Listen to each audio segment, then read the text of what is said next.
Hey there, how's it going?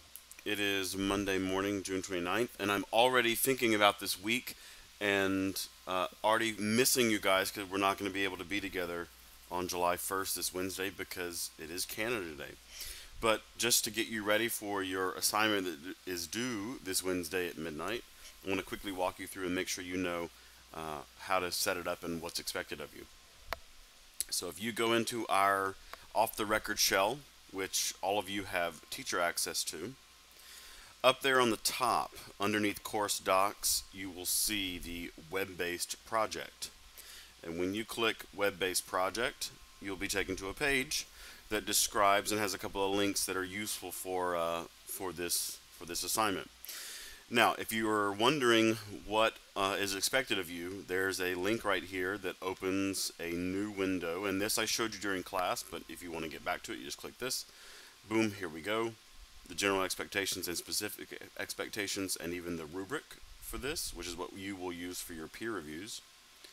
And then if you're wanting to do the web quest, here are the specifics for that and the rubric for marking. I know a lot of people have decided to move away from doing the web quest and are going to do that for their final, but that's up to you guys. So if I close this, I'm back here on the page.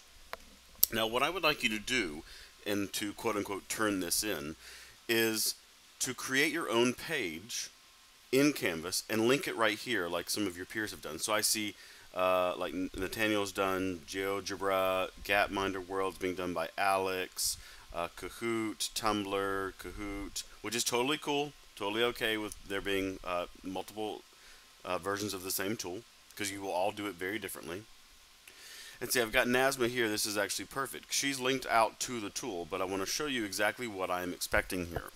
So if you click Edit on this page, you'll see, boom, we are now in edit mode. And I'm just going to make a sample right here on this bullet. So let's say I'm going to do one. So I would say, what tool would I do? I do love Google. So I'm going to say I'm going to do Google Forms by Matthew KR. Now, a couple of people have just done their tool or they've linked the whole thing. It's up to you, but I just want to be able to link out to another page. So if you highlight and then you come over here to the right and look under Wiki Pages, none of these obviously you're going to want to link to, but you are going to want to link to a new page. When you say link to a new page, let's say we're going to call it just that, Google Forms by Matthew. Click Insert Link. You'll see the little thing pop up. Now, there is no page that exists called Google Forms by Matthew KR, but I'll show you how we make it. Make sure you save the page so that your changes get saved on here. Click on what we just linked, and boom, you see this message up here. The page Google Forms by Matthew KR does not exist, but you can create it below.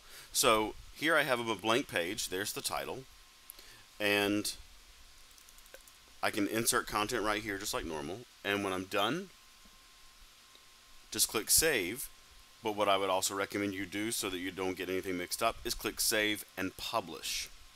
Because once you save a page, you still have to publish it. You'll see this button up here that allows you to publish and unpublish pages. So if I go back, I'm going to go all the way back to the beginning now. So if I'm on the home page and I click on Web-Based Project, there's my Google Forms by Matthew. And if I click it, it will take me to my new page. So that's what I'm expecting to have on this one big large page right here, is a big list right here where we can click on each other's work and open it up in a new window.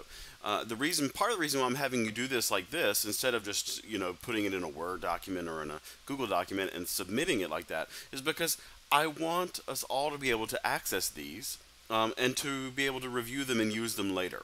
So that's why I've chosen to do this, to go this route. Now, I know none of you are procrastinators. I know down in the depths of my heart that none of you are.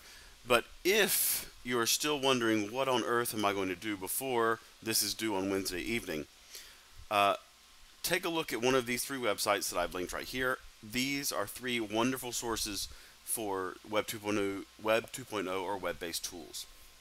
I'm going to try my best on Wednesday to put together a quick little presentation of my own, based on what everyone submits, to give you, because I want to address things that maybe some of you haven't thought of or haven't accessed. There's a lot of cool stuff out there, and I want to make sure that you're aware of it as future teachers. Again, I'll just point this out because I know I've gotten a couple of emails about it. If you're wanting to know exactly what I'm looking for this project, open up the expectations and read the specific expectations right here. Literally, if you follow this bulleted list, you will be absolutely fine. If you do have other questions, send me an email, but listen to this video, watch this video. I think this will help most of you in resolving all the questions you may have.